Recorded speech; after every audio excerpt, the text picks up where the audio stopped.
Si vous avez visité un atelier de mécanique en France, vous avez sans doute vu un tour Ernaud, ce gros tour parallèle gris-vert, lourd comme une enclume, qui tournait dans les lycées techniques, les arsenaux et les usines automobiles, et qui tourne parfois encore 90 ans après sa sortie d'usine. À son apogée, la maison qui le fabriquait était la première unité de machine-outil de l'Ouest européen. 900 ouvriers à Cholet, 6 usines en France, plus de 60 000 machines en service dans le monde. Elle avait armé la République depuis le fusil Chassepot. Survécu à 2 guerres mondiales, survécu à un bombardement et à un déracinement, survécu à la crise des années 30.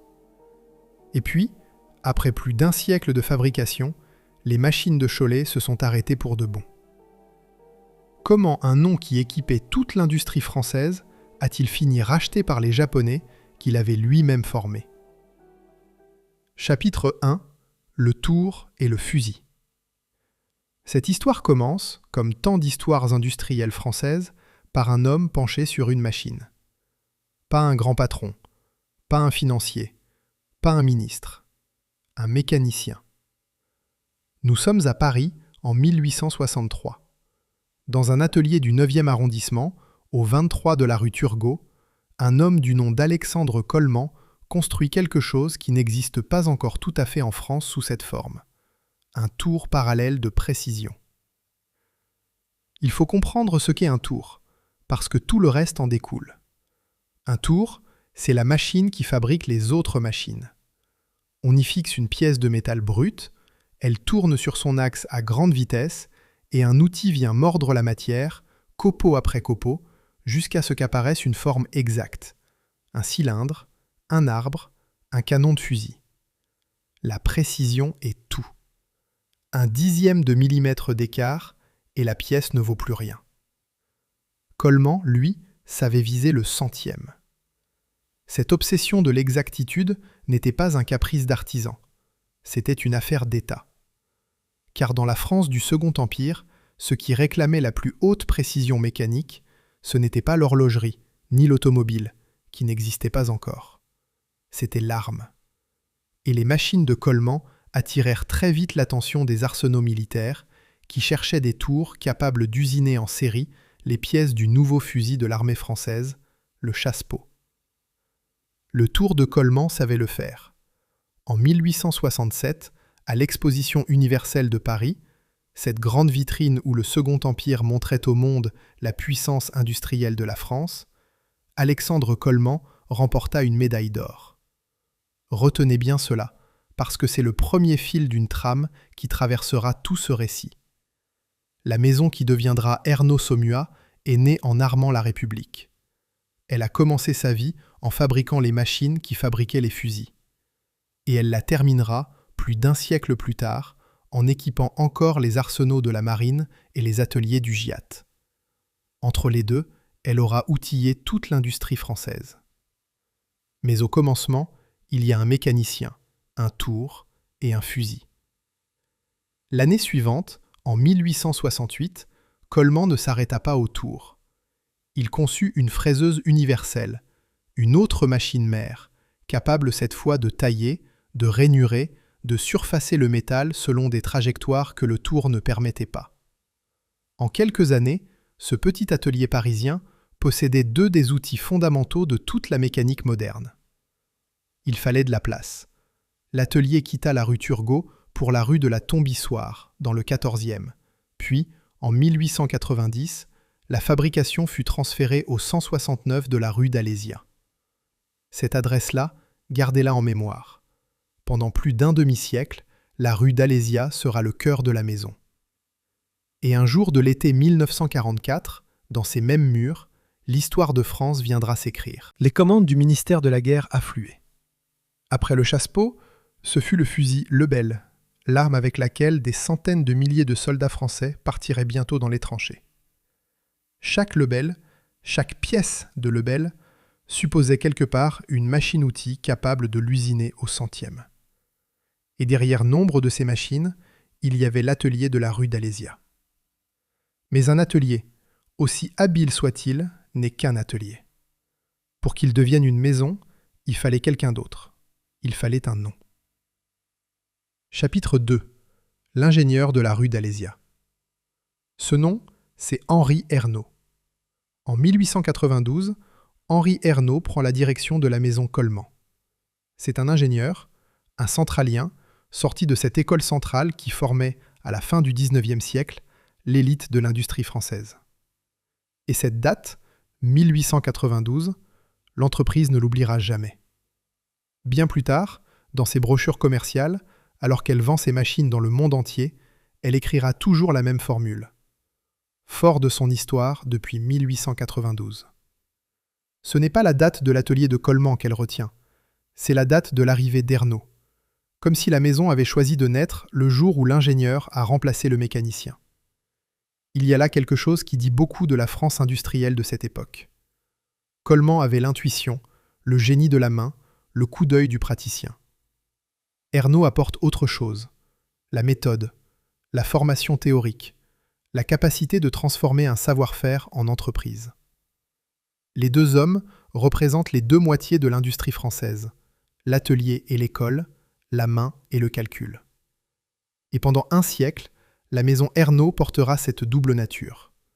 Des machines conçues par des ingénieurs, mais respectées par les ouvriers qui les faisaient tourner. C'est rare, c'est précieux. Et c'est précisément ce qui sera perdu, à la fin. Henri Ernaux ne tarda pas à faire la preuve de ce qu'il valait. En 1900, l'année de la grande exposition universelle de Paris, celle de la Tour Eiffel encore neuve, du Grand Palais, du Métropolitain qui s'ouvrait sous les pieds des visiteurs, la maison Ernaux obtint le Grand Prix. Pas une médaille cette fois, le Grand Prix, la plus haute distinction. 33 ans après la médaille d'or de Coleman, le fil n'était pas rompu. Il s'était renforcé.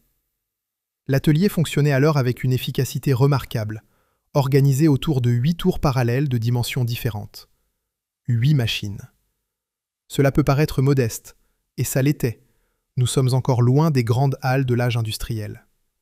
Mais chacun de ces tours représentait des années de perfectionnement, et ensemble, ils faisaient de la rue d'Alésia l'une des références de la machine-outil en France.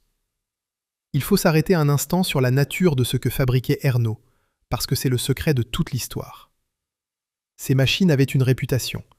Elles étaient indestructibles. Aujourd'hui encore, sur les forums où se retrouvent les passionnés d'usinage, on évoque des tours Ernaux du tout début du XXe siècle. Des machines de plus de 90 ans, qui tournent toujours, qui font encore le bonheur des bricoleurs et des petits ateliers. L'un de ces passionnés a eu cette formule, qui résume tout. L'expression « obsolescence programmée » ne faisait pas partie du vocabulaire de M. Ernaux. Une machine Ernaux, on l'achetait une fois. Elle servait votre père, puis vous, puis votre fils. C'était un investissement pour une vie de travail, peut-être pour 3. Songez à ce que cela signifie. Construire des machines qui ne meurent pas, c'est un acte de foi dans le travail bien fait. C'est aussi, à long terme, un modèle économique redoutablement difficile. Car le jour où le monde se mettra à vouloir des machines qu'on remplace tous les 10 ans, des machines à l'électronique vite dépassée, pilotées par des ordinateurs qui changent chaque saison, cette maison qui avait fait de la durabilité sa fierté se retrouvera porteuse d'une vertu devenue inutile. Mais nous n'en sommes pas là. Au tournant du siècle, l'indestructibilité, c'est la gloire d'Ernaux. La maison traversa la Grande Guerre en armant, comme à son habitude, l'effort national. Puis vinrent les années 20, l'essor de la mécanique de précision, le début de l'automobile en série qui allait, partout dans le monde, faire exploser la demande en machines-outils. Une usine d'automobile, c'est avant tout une forêt de tours, de fraiseuses, d'alaiseuses. Chaque voiture suppose des centaines de pièces usinées au centième. Et derrière chaque pièce, une machine. Ernaux était au bon endroit, au bon moment, avec le bon savoir-faire. Et puis la crise frappa. Les années 1932 et 1933 furent terribles pour l'industrie française. La Grande Dépression, partie d'Amérique, avait fini par traverser l'Atlantique et elle frappait de plein fouet les fabricants de biens d'équipement. Ceux-là même qui souffrent toujours les premiers, parce que lorsque l'économie hésite, la première chose qu'une usine cesse d'acheter, c'est une machine neuve. L'équilibre de la maison Ernaux fut ébranlé. L'entreprise qui avait remporté médailles et grands prix, qui avait armé la République et outillé l'automobile naissante, se retrouva fragilisée, en quête d'un appui plus solide qu'elle-même. Cet appui, elle allait le trouver. Mais en le trouvant, elle allait aussi cesser, peu à peu, de s'appartenir. C'est l'autre fil de ce récit, celui qui finira par tout nouer. À partir de ce moment, la maison Ernaud ne sera plus jamais tout à fait indépendante. Elle entrera dans l'orbite des grands groupes. D'abord pour survivre, plus tard, ce sera pour disparaître. Chapitre 3. La travée détruite. Le sauvetage vint du monde de l'acier et des locomotives. Le 13 septembre 1934, certaines sources situent la prise de contrôle à l'année précédente, mais peu importe le détail d'un an, fut constituée une nouvelle société, H. Ernaud Batignolles. Derrière ce nom à trait d'union se cachait une opération industrielle classique de l'époque. La société Batignolles-Châtillon, filiale nantaise de la grande société de construction des Batignolles, celle qui bâtissait des locomotives, des ponts, des matériels ferroviaires aux quatre coins du monde, et les fonderies de Saint-Nazaire apportaient le capital, 1 200 000 francs. Les établissements Henri Ernaud, eux, apportaient ce qu'ils avaient de plus précieux, leur savoir-faire dans la fabrication des tours.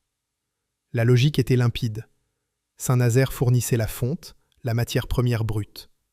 Nantes fournissait les ateliers et la puissance industrielle. Ernaud fournissait l'intelligence de la machine.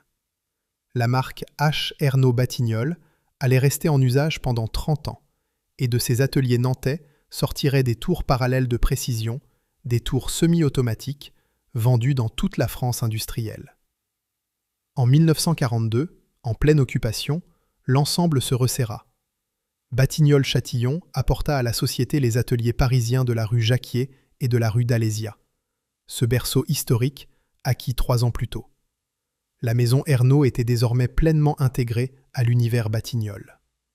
Et c'est précisément à ce moment, au cœur de la guerre, que se produisit l'événement qui allait, sans que personne l'ait voulu, ancrer toute cette histoire dans une petite ville de l'Ouest dont elle n'avait jamais entendu parler.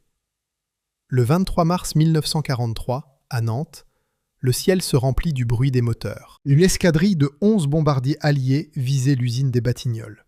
Cette usine qui, en temps de paix, construisait des locomotives et qui, en temps de guerre, travaillait, comme toute l'industrie lourde occupée, sous le contrôle allemand. Les bombes tombèrent. Une aile entière de l'usine fut détruite. La travée où l'on fabriquait les tours d'usinage, celle que les ouvriers appelaient la travée F. En quelques minutes, une part essentielle de l'outil de production d'Ernaud Batignolles disparut sous les décombres. Il fallait reconstruire ailleurs, et vite. La direction chercha des bâtiments disponibles, loin des cibles, à l'abri des bombardements. Elle les trouva à Cholet, dans les Mauges, en Maine-et-Loire, une ville de tradition textile, de tisserands et de mouchoirs, à des kilomètres de tout objectif militaire. Là, des locaux étaient vacants.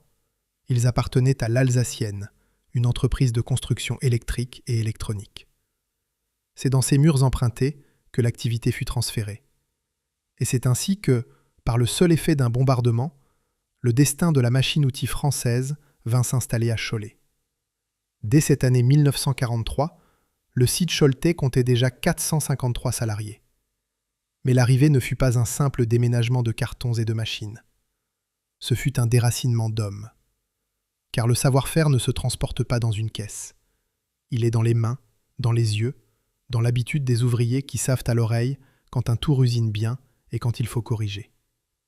Or, ces ouvriers-là étaient nantais. Alors, chaque semaine, une 60aine d'entre eux faisaient le voyage. Le lundi matin, ils quittaient Nantes pour Cholet. Ils étaient logés sur place toute la semaine, loin de leur famille. Et le vendredi soir, ils rentraient. Imaginez cette vie. Un ouvrier qui, en pleine guerre, sous l'occupation, part le lundi à l'aube vers une ville qui n'est pas la sienne, transmet son métier à des choletais qui n'ont jamais touché un tour de précision, dort dans un dortoir d'usine et ne retrouve les siens qu'au bout de 5 jours. Voilà comment s'est transplanté un savoir-faire industriel. Non par décret, non par plan, mais par des hommes qui montaient dans un train chaque lundi pour ne pas laisser mourir leur métier. Tandis que les tours se remettaient à tourner à Cholet, la maison écrivait, à Paris, une autre page, qui n'a rien à voir avec la mécanique et qui dit pourtant qui étaient ces gens.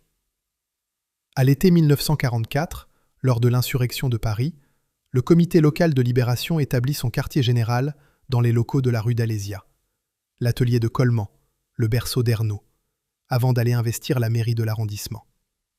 Plus tard, une plaque commémorative fut apposée à la porte de l'usine.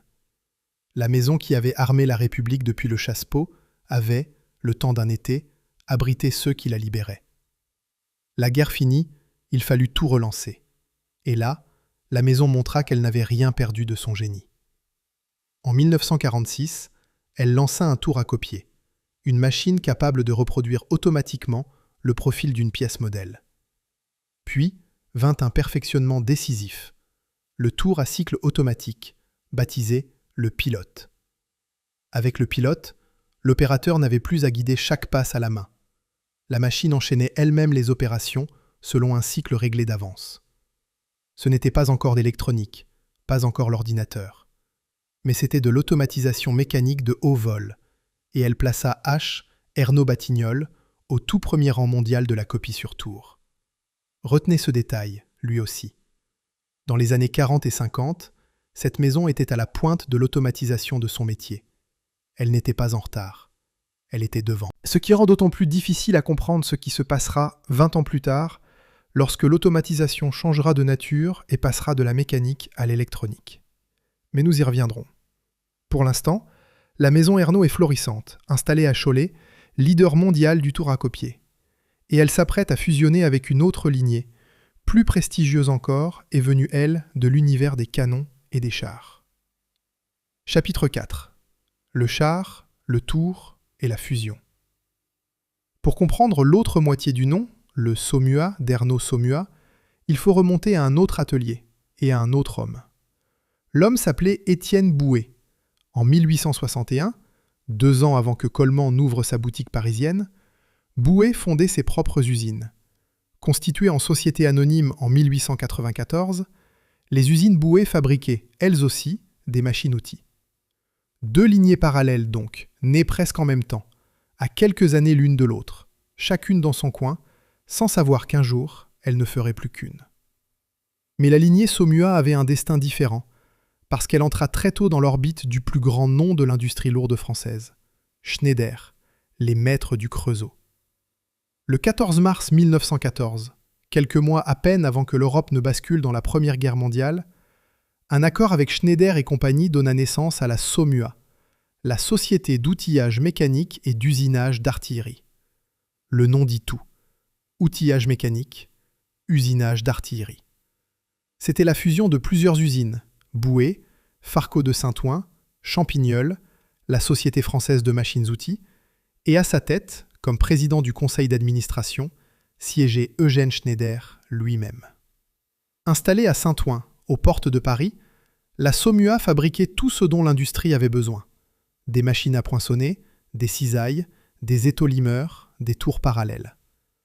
Et à partir de 1916, en pleine guerre, elle prit en charge la branche poids lourd de Schneider.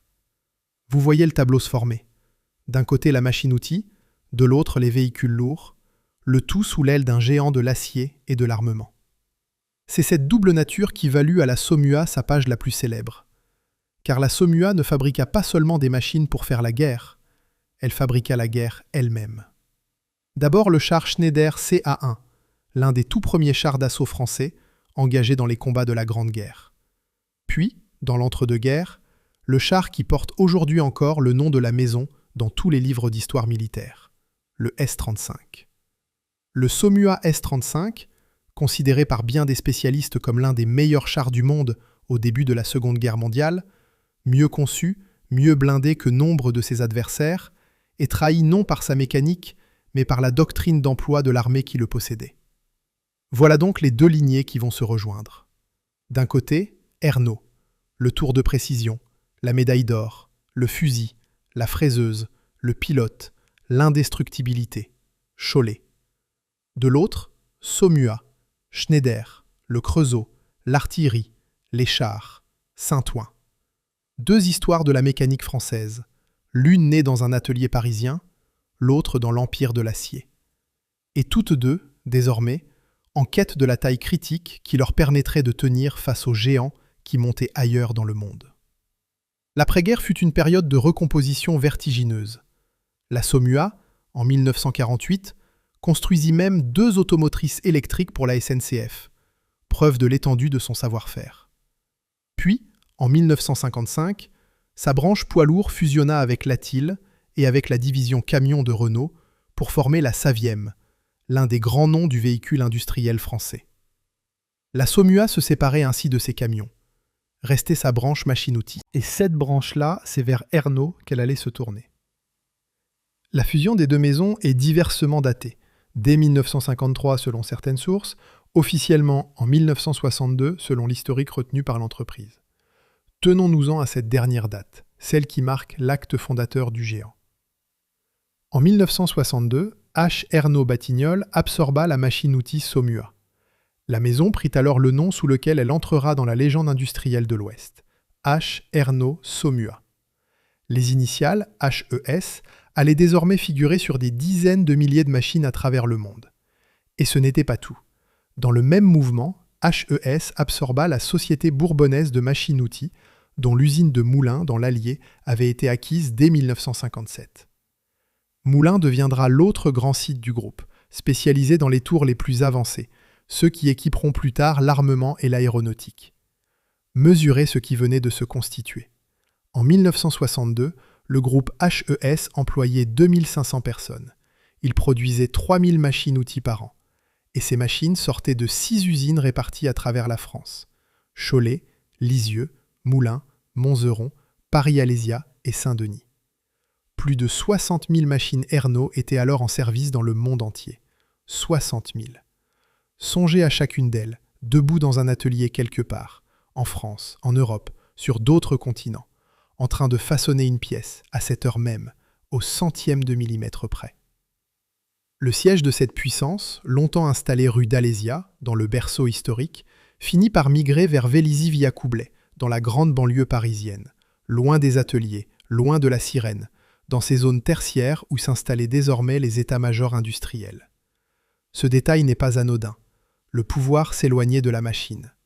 Les hommes qui décideraient du sort de Cholet travailleraient bientôt dans des bureaux d'où l'on n'entendait plus jamais le bruit d'un tour.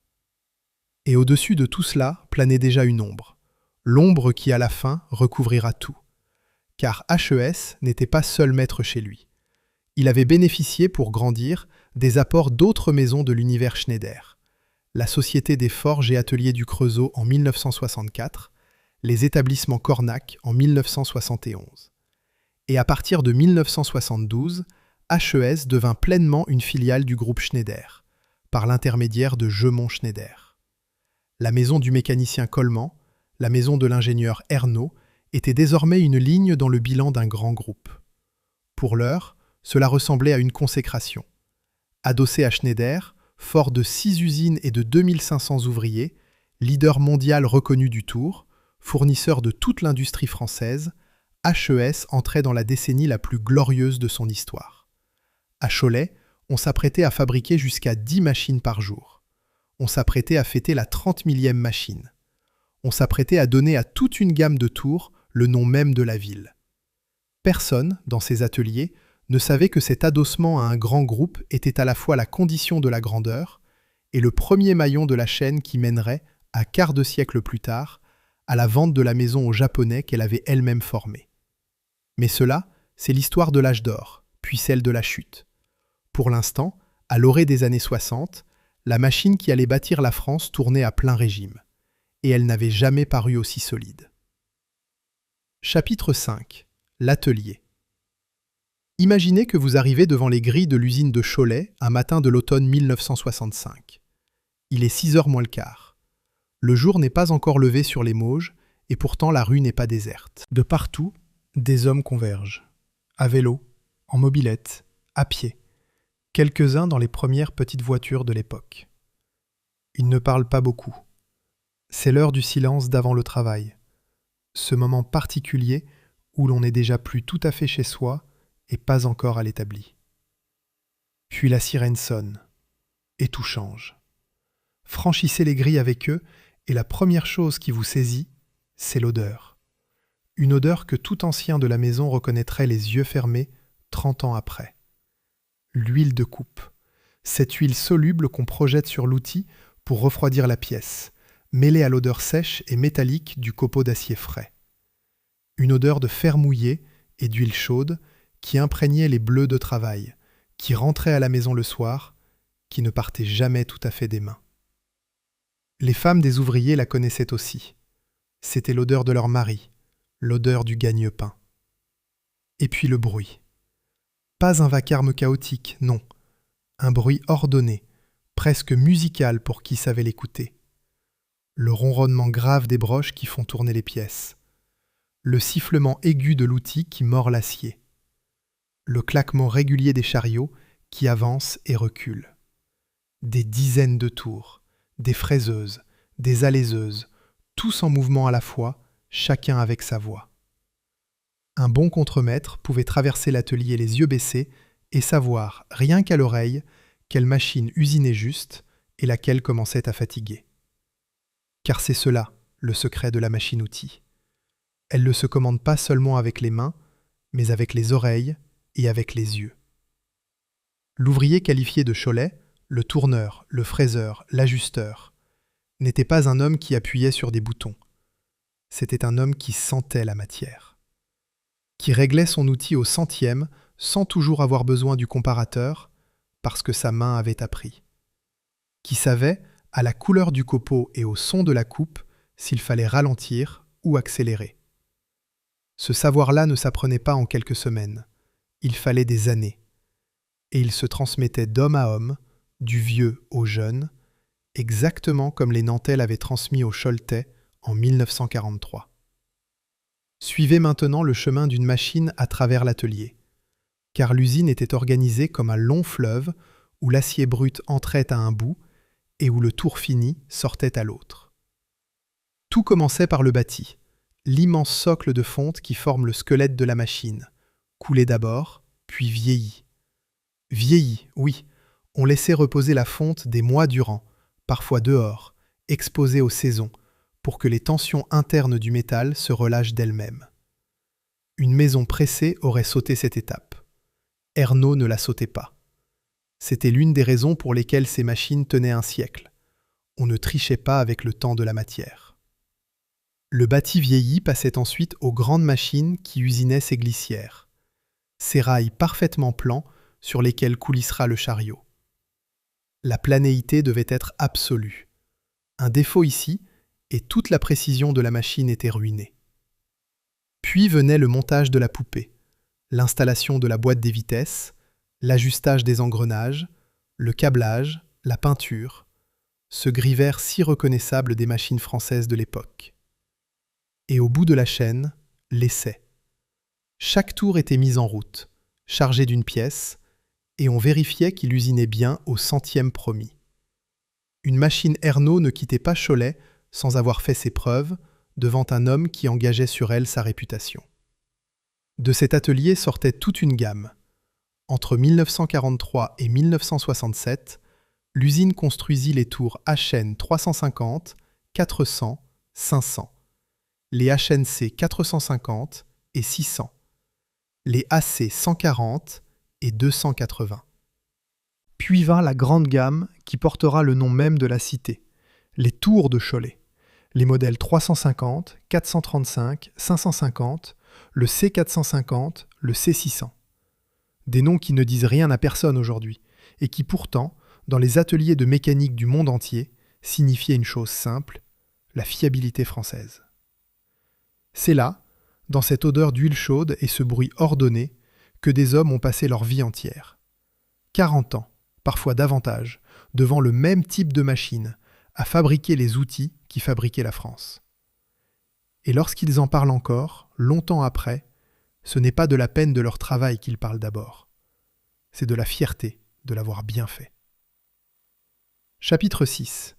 La cité et la cantine. Mais l'usine de Cholet n'était pas seulement un atelier, c'était un monde. Et pour comprendre ce qui a été perdu à la fin, il faut comprendre l'étendue de ce monde-là. À l'apogée, dans les années 70, 900 personnes travaillaient sur le site. 900. Dans une ville comme Cholet, cela ne se compte pas seulement en salariés, cela se compte en familles. 900 foyers, ou peu s'en faut, dont le pain quotidien sortait de cette usine. Des pères, parfois des mères, et souvent, au fil des années, les fils qui entraient à leur tour. Car ici, comme dans toute la France industrielle de ce temps, on travaillait de père en fils. On entrait à l'usine à 16 ou 17 ans, en apprentissage, sous l'œil d'un ancien qui était parfois le voisin, parfois l'oncle, parfois le propre père. Et l'on y restait toute une vie.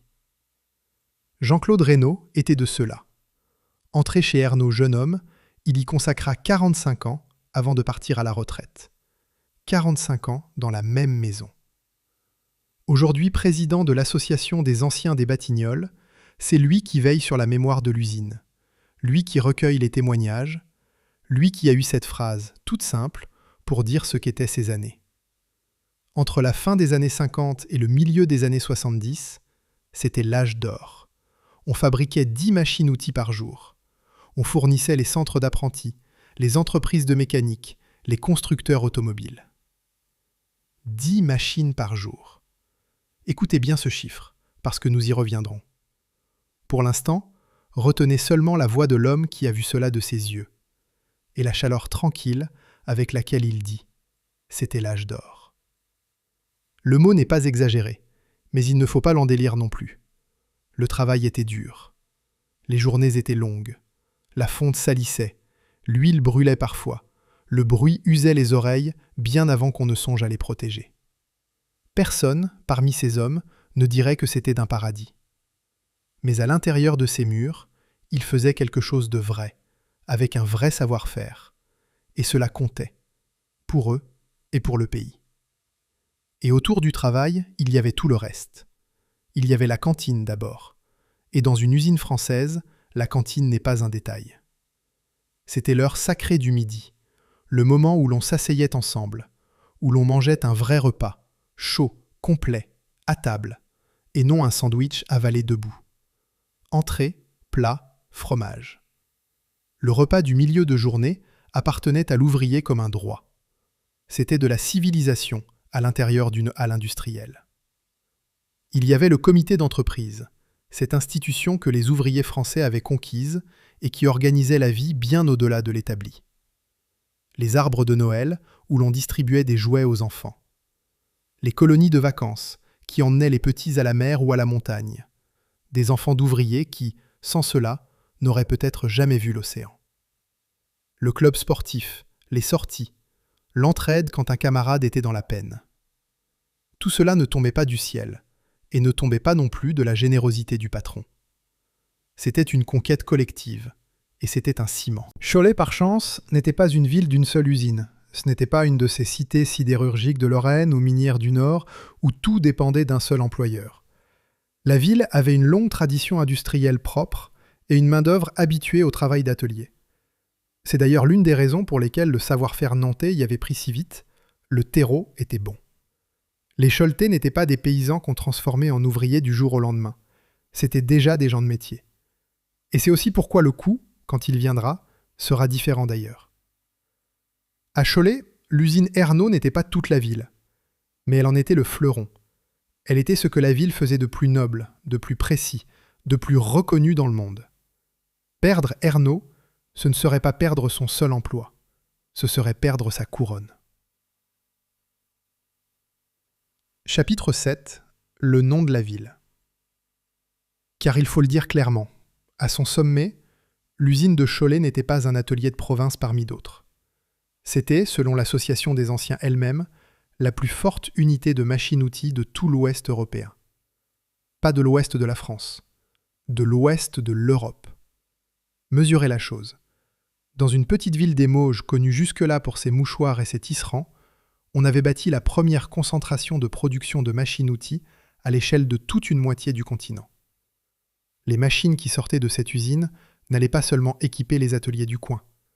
Elles partaient vers les plus grands noms de l'industrie française et bien au-delà. Qui étaient les clients d'Ernaud Saumur ? La liste se lit comme un annuaire de la puissance industrielle française. Renault, Peugeot, Citroën, les trois grands de l'automobile, qui usinait sur des tours de Cholet les vilebrequins, les arbres, les pièces de moteur des voitures que la France entière conduisait. Ford aussi. La SNCF. La SNECMA et toute l'aéronautique. Les arsenaux de la marine. Et le GIAT, l'armement terrestre de l'État. Bouclant ainsi un siècle plus tard, la boucle ouverte par le fusil Chassepot. La maison qui avait commencé en armant la République, l'armait encore. Le site de Moulins, l'autre grand pôle du groupe, s'était fait une spécialité des tours multibroches à commande numérique. Les machines les plus avancées, destinées à l'automobile, à l'aéronautique et à l'armement. Ces tours-là ne restaient pas en France. Ils s'exportaient vers la Belgique, vers Israël, vers le Pakistan. Une machine pensée et construite dans l'Allier équipait des usines à l'autre bout du monde. Et partout sur la planète, le compteur tournait. Plus de 60 000 machines Ernaud en service à travers le monde. Chacune frappée du nom de la maison. Chacune témoignant, dans un atelier de Düsseldorf, de Détroit, de Sao Paulo ou de Karachi, qu'il existait quelque part en France une ville nommée Cholet qui savait faire les machines qui font des machines. Il y eut un jour, dans l'histoire de l'usine, où toute cette fierté se cristallisa en un seul moment. Le 17 mars 1967, on fêta la sortie de la 30 millième machine. 30 000 tours fabriqués sur ce seul site. Et pour marquer le coup, on lança ce jour-là un nouveau modèle, auquel on donna le plus bel hommage qu'une usine puisse rendre à la ville qui l'abrite. On le baptisa le Cholet. Songez à ce que cela veut dire. Une machine qui porte le nom de la ville. Comme si l'usine et la cité ne faisaient plus qu'un. Comme si, en achetant un tour Cholet à l'autre bout de l'Europe, un industriel achetait un peu de cette ville des Mauges sans même le savoir. Le nom de la ville, estampillé sur de l'acier, en route vers le monde entier. C'était le rayonnement, c'était la renommée. C'était une petite ville française qui, par le seul travail de ses ouvriers et l'intelligence de ses ingénieurs, s'était hissée au premier rang d'un continent. Et personne, ce 17 mars 1967, en regardant sortir la 30 millième machine baptisée du nom de la ville, n'aurait pu imaginer ce qui attendait cette gloire. Chapitre 8. 10 machines par jour. Revenons donc à ce chiffre que Jean-Claude Reynaud prononçait avec tant de calme. 10 machines par jour. Au plus fort de l'activité, dans ces années 70, l'usine de Cholet sortait jusqu'à 10 machines-outils par jour. Pas 10 pièces, 10 machines entières, complètes, essayées, prêtes à être chargées sur un camion et expédiées vers une usine qui les ferait travailler pendant un demi-siècle. 10 par jour, jour après jour, semaine après semaine. C'est un rythme prodigieux pour des objets de cette complexité, de ce poids, de cette précision. Chacune représentait des semaines de travail réparties sur toute la chaîne. Et il en sortait 10 chaque jour. C'était l'apogée, le point le plus haut. 900 salariés sur le site, la première unité de machines-outils de l'Ouest européen. 60 000 machines en service dans le monde. Une gamme qui portait le nom de la ville. Des clients qui étaient les fleurons de l'industrie nationale. Et derrière tout cela, la solidité rassurante d'un grand groupe, Schneider, dont l'adossement semblait garantir que rien ne pourrait jamais ébranler la maison. Au sommet, on ne doute pas. On planifie, on investit, on forme des apprentis pour les 20 ans à venir, persuadés qu'il y aura toujours, à Cholet, des tours à construire et des hommes pour les construire. Les dirigeants, dans leur bureau de Vélizy, regardaient des carnets de commandes pleins. La France entière s'équipait, se motorisait, modernisait ses usines, et chaque modernisation passait par des machines-outils.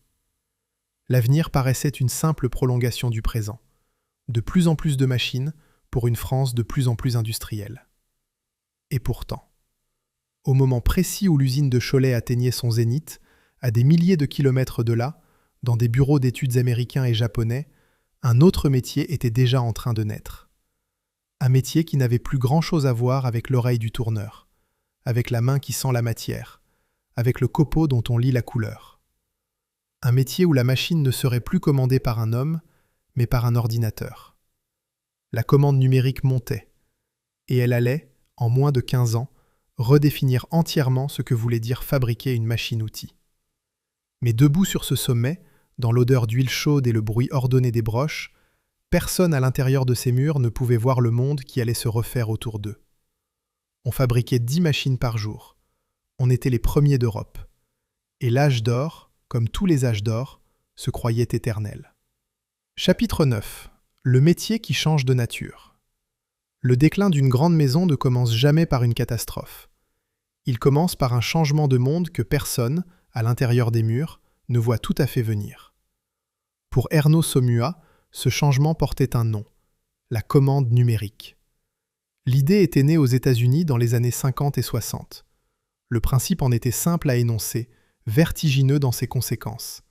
Et si l'on remplaçait la main de l'ouvrier par un ruban perforé, puis par un ordinateur? Et si la machine, au lieu d'obéir au geste d'un tourneur qui sent la matière, suivait des instructions chiffrées, des coordonnées, un programme? General Electric fut le premier grand industriel à s'y lancer. Et très vite, un nom japonais surgit, Fanuc. Dès 1956, un ingénieur du nom de Seiyomon Inaba y avait développé la première commande numérique du secteur privé japonais. En 1964, au moment même où Cholet vivait son âge d'or, les États-Unis comptaient déjà 35 000 machines à commande numérique en service. Il faut être juste, ici, avec les hommes de cette époque, car il est trop facile de juger après coup. Au début, la commande numérique ne semblait pas être l'avenir. Elle était chère, complexe, capricieuse. Elle n'était rentable que pour des pièces très compliquées, les cames, les ailettes de turbine, dans l'aéronautique et l'armement. Pour le tournage courant, celui qui faisait vivre Cholet, le bon vieux tour mené par un bon ouvrier, restait plus rapide, plus sûr et beaucoup moins cher. Nombre de dirigeants français, mais aussi allemands, regardaient cette technologie comme une curiosité de spécialistes. Ils n'avaient pas tort, pour le moment. Mais le monde bascula à la fin des années 70, quand l'ordinateur devint assez petit, assez puissant et assez bon marché pour piloter directement la machine. Ce fut l'avènement de la commande numérique par calculateur.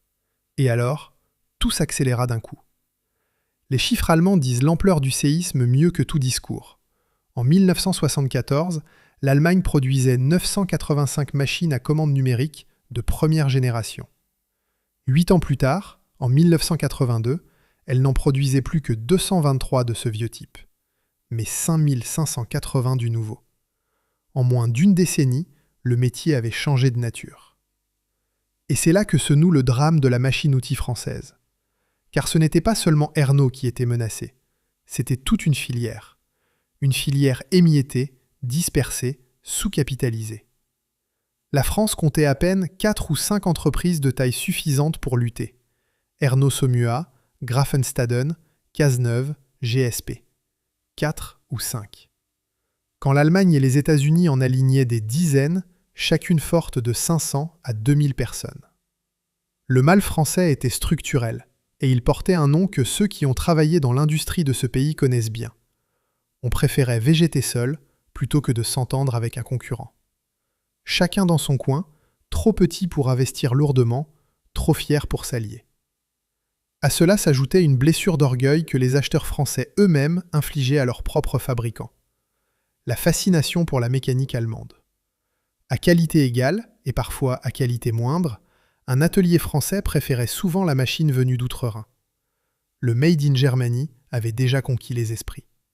Le constructeur français se retrouvait concurrencé chez lui, sur son propre marché, par des préjugés autant que par des machines. Les chiffres macroéconomiques racontent la même chute. La part de la France dans le marché industriel mondial, à son maximum en 1979, atteignait 8%.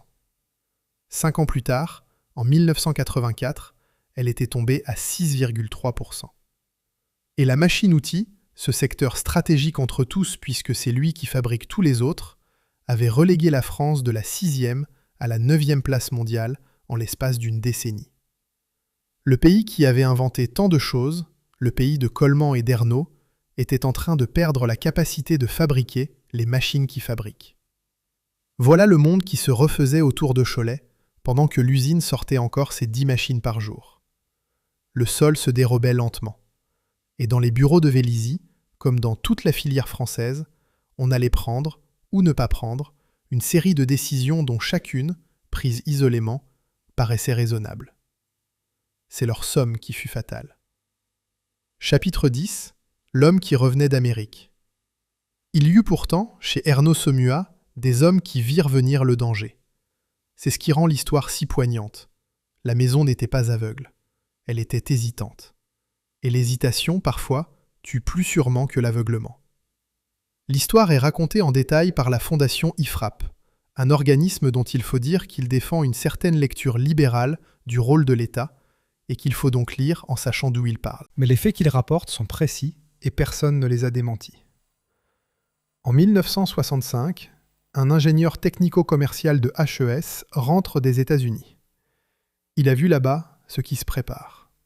Il a flairé l'opportunité. À son retour, il crée une entité dédiée, HES Machine Tool, pour développer ce marché nouveau. Puis en 1972 ou 73, au moment même de l'apogée de Cholet, cet homme obtient quelque chose d'extraordinaire et de révélateur. Il parvient à faire mettre en chantier un tour parallèle à commande numérique. Mais écoutez bien comment il l'obtient. Contre l'avis du directeur technique. Contre l'avis du directeur commercial. Et avec un président réticent au départ.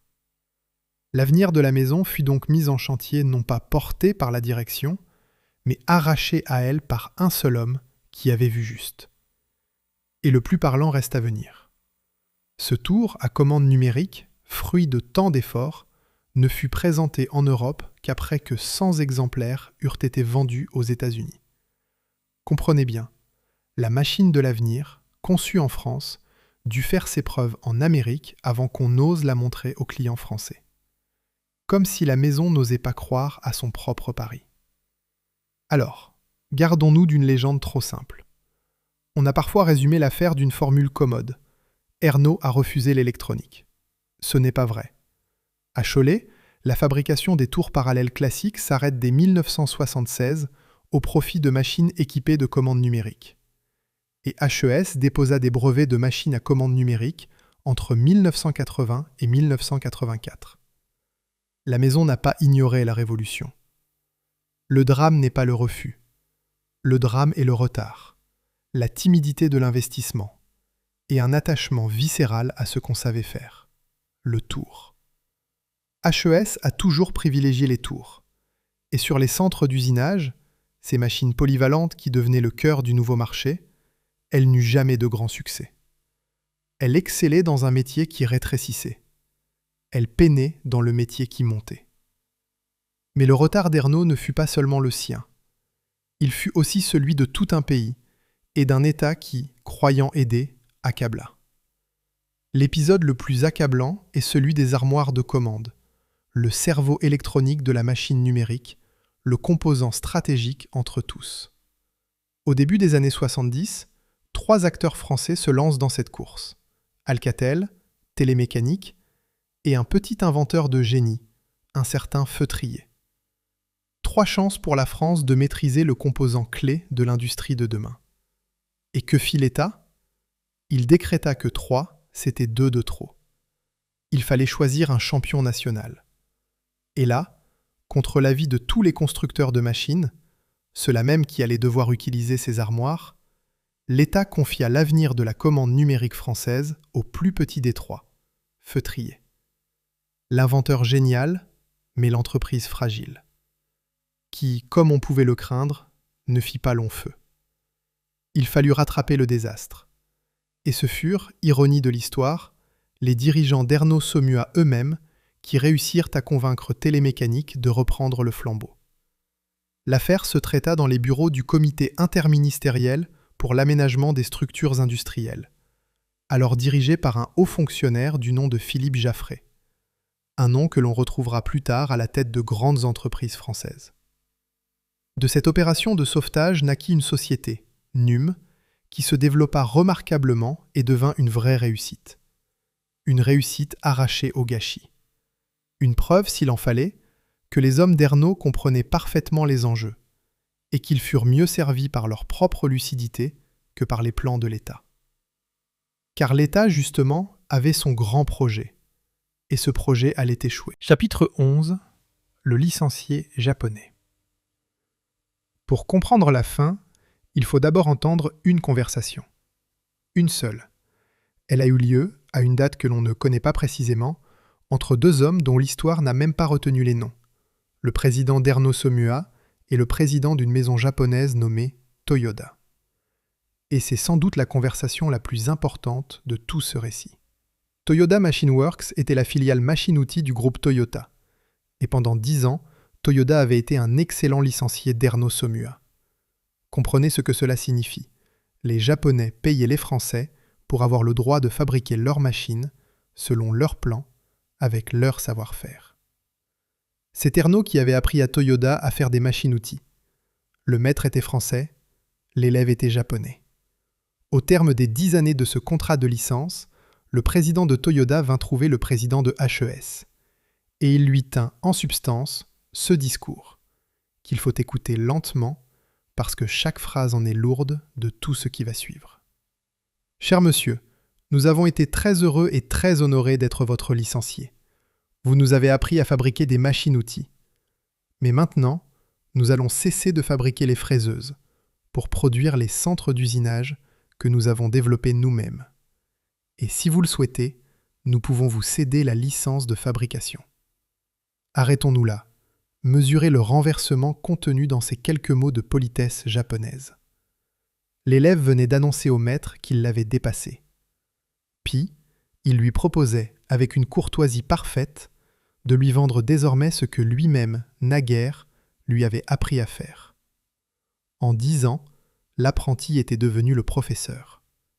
Et le professeur, sans peut-être le comprendre encore tout à fait ce jour-là, était devenu l'apprenti.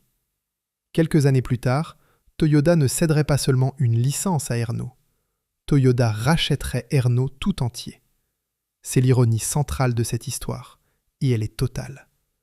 L'entreprise qui avait appris aux Japonais à fabriquer des machines-outils finit absorbée par eux.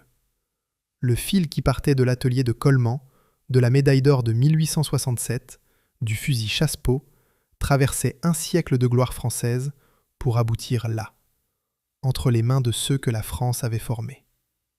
Mais avant d'en arriver au rachat, il faut dire l'échec de l'État, car c'est lui qui rendit ce rachat inéluctable.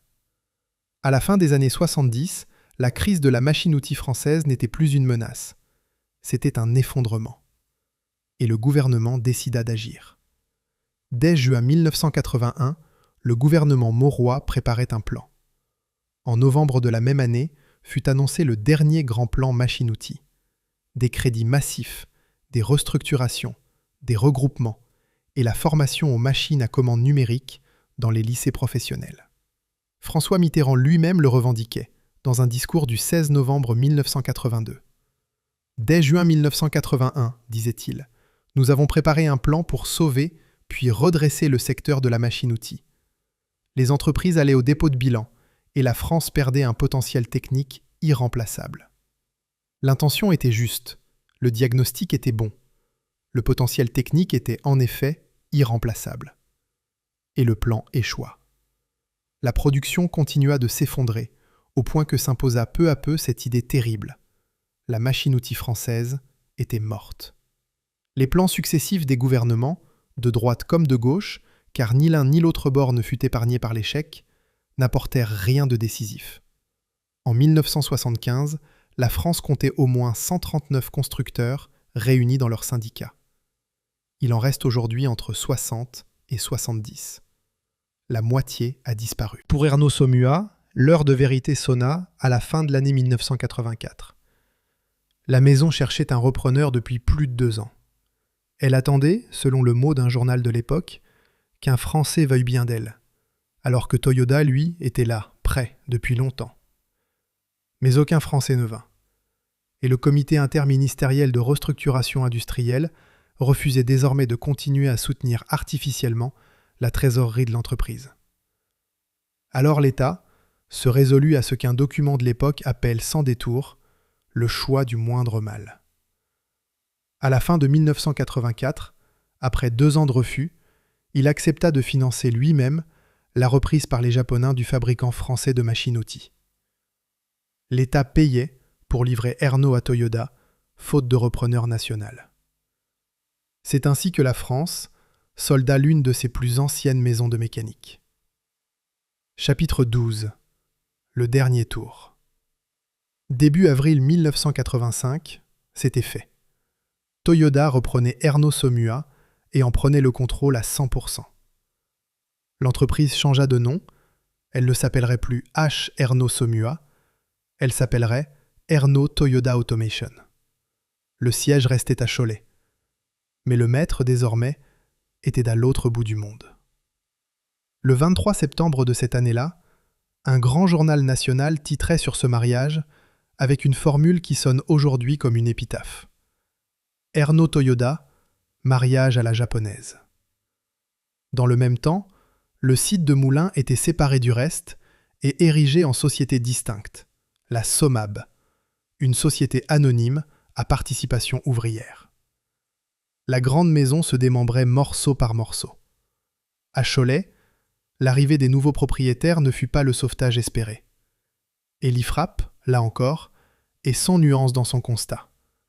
Toyoda, dit-elle, a complètement échoué en voulant transposer en France les méthodes japonaises. Ce qui marchait à Nagoya ne marchait pas dans les Mauges.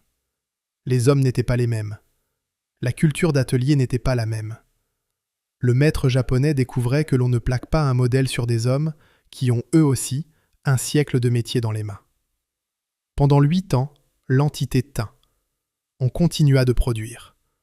Entre 1980 et 2007, le constructeur sortit tout de même plus de 600 centres d'usinage et 2000 tours à commande numérique. La maison fabriquait donc bien les machines de l'ère nouvelle, mais elle les fabriquait à une échelle qui n'avait plus rien à voir avec les 10 machines par jour de l'âge d'or. Le souffle était court, le carnet maigre. Puis Toyoda lui-même renonça. En 1993, les Japonais se retirèrent. L'aventure du licencié devenu propriétaire s'achevait. Erno rejoignit alors un groupe français, Kato, qui rassemblait quelques-uns des derniers noms de la mécanique nationale. Cazeneuve, Erno, Somab, Sidéric, Cincinnati. Une arche pour les survivants. L'entité juridique Erno Toyoda Automation, elle, fut officiellement close le 30 avril 1994. Et les effectifs racontent, mieux que tout, la lente hémorragie. 900 salariés en 1975 au sommet, 313 en 1980, 436 en 1985, au moment du rachat.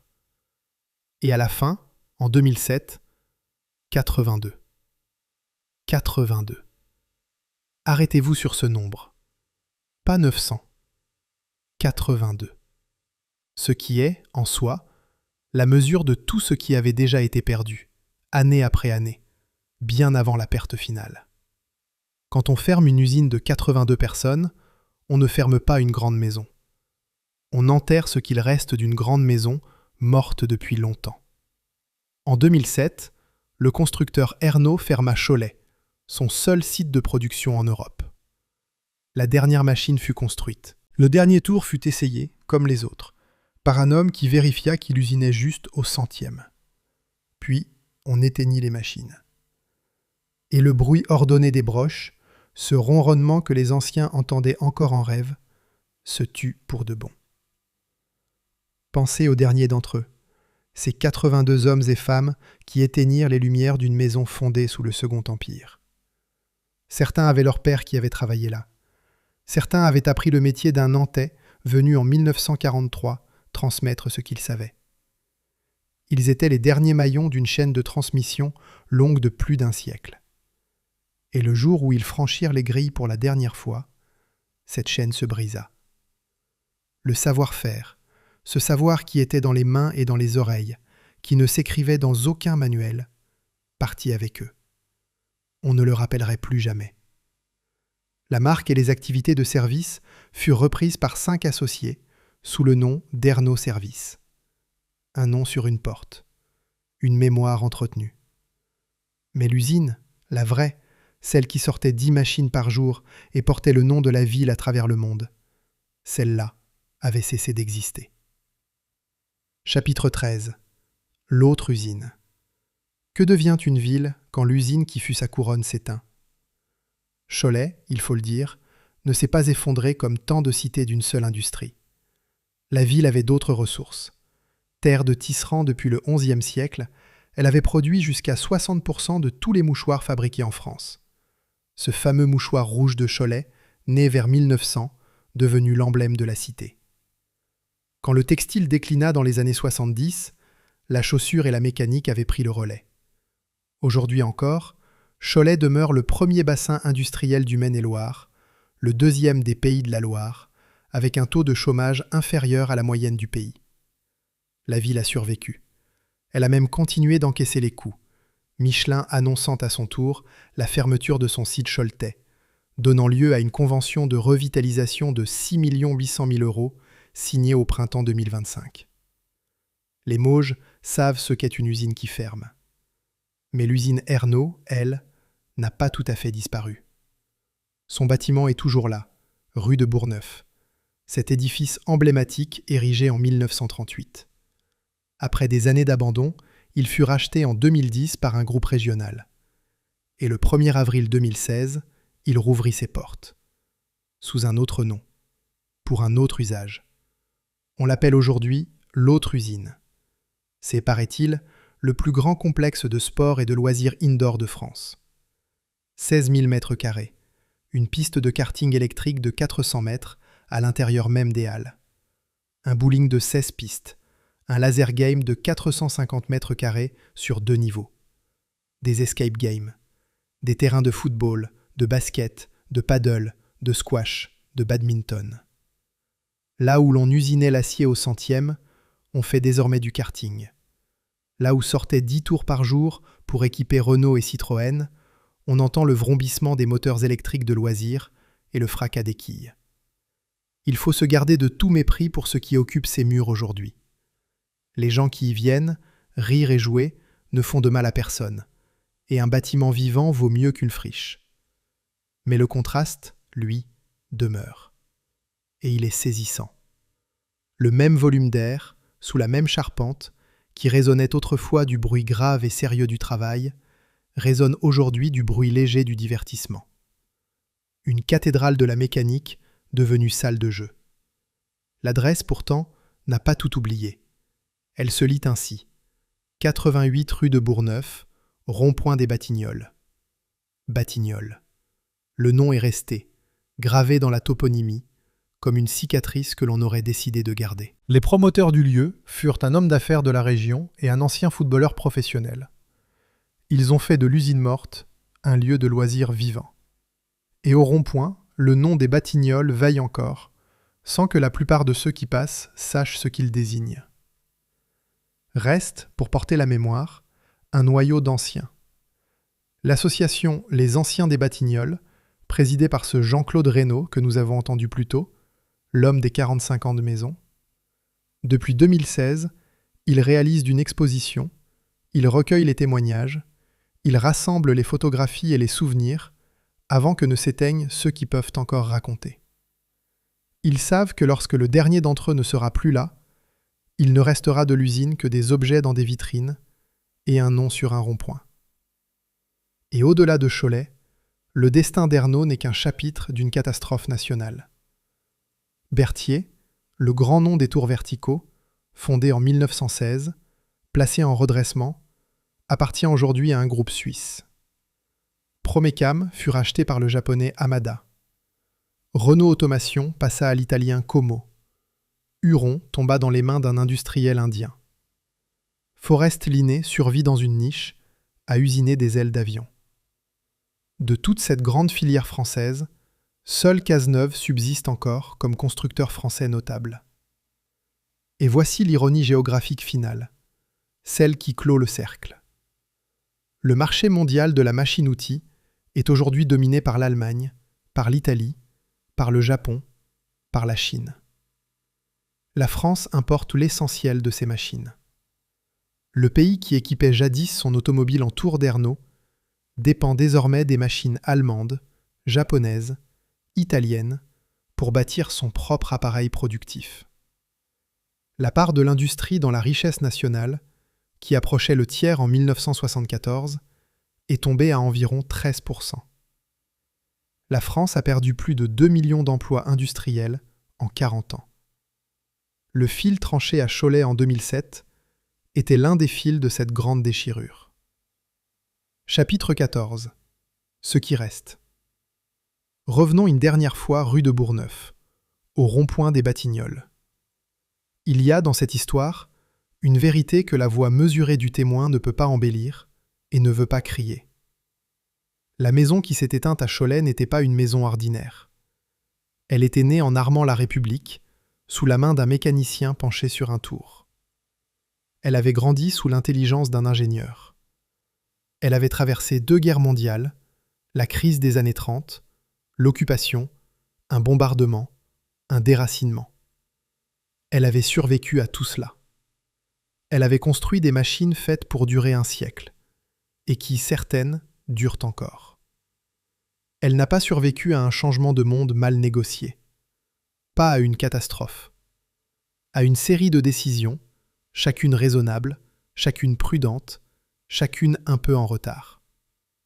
Un investissement trop timide, un attachement trop tendre à ce qu'on savait faire, un État qui multiplia les plans sans en réussir aucun, qui misa sur le mauvais cheval quand il fallait choisir, et qui finit par payer pour livrer aux Japonais la maison que les Japonais avaient appris d'elle.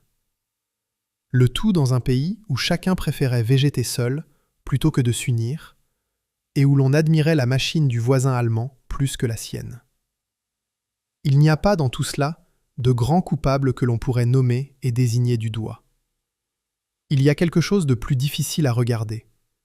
Une lente abdication collective, faite de prudence, de fierté mal placée et d'occasions manquées. La machine qui avait aidé à bâtir la France a été bradée non pas par méchanceté, mais par une succession de petits renoncements qui, mis bout à bout, formèrent un grand abandon. Aujourd'hui, des enfants font du karting là où des hommes faisaient des tours. Ils ne le savent pas, et il n'y a aucune raison qu'ils le sachent. C'est le sort des lieux, ils oublient. Mais sous le bruit léger de leur moteur, dans le même volume d'air, il y eut un autre bruit, grave, patient, sérieux. Le bruit d'un savoir-faire qui mettait des années à se former et qui s'est dispersé en un jour. Le bruit d'une ville qui s'appelait Cholet et dont le nom voyageait sur de l'acier jusqu'à l'autre bout du monde. Le nom est toujours là, sur le rond-point. Les machines, elles, tournent encore. Dans des ateliers, quelque part, 90 ans après leur fabrication, fidèles à la parole d'un homme qui ne connaissait pas l'obsolescence programmée. C'est tout ce qui reste. Et c'est, peut-être, beaucoup.